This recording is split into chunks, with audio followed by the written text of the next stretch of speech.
voulu faire au final globalement? Je pense que c'était le moment pour lui et donc il avait une conférence de presse.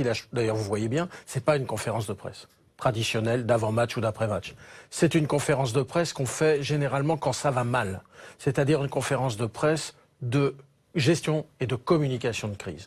Il avait des choses à dire, il voulait le dire à ce moment-là, parce qu'il sortait d'une période un petit peu difficile pour lui, et il voulait définir le périmètre de la conversation, reprendre le centre du ring. C'est exactement ce qu'il a fait, c'est très millimétré, même si ça dure 12 minutes et que c'est extrêmement long, il n'y a pas beaucoup d'entraîneurs qui peuvent s'autoriser une conférence de presse de 12 minutes.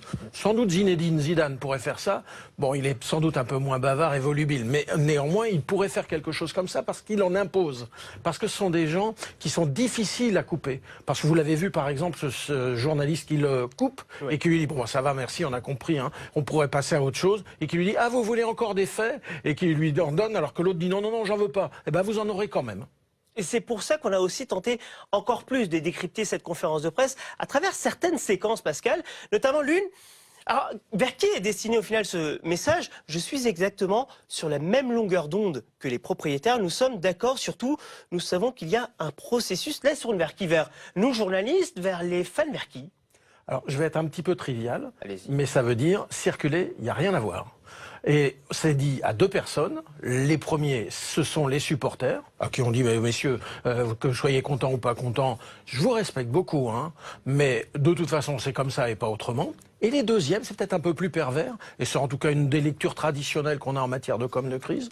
Ça s'appelle enfermer ses patrons dans un discours qui les sert pas forcément. C'est-à-dire, je suis d'accord avec vous, que je suis d'accord avec vous. Bien sûr que vous êtes d'accord avec moi, bien sûr qu'il n'y a pas une feuille de papier entre vous et moi, donc il n'y a pas de débat sur mon départ, pas mon départ, la remise en question. Là, messieurs, mes propriétaires, je vous ai mis dans la situation où vous êtes obligés de me soutenir.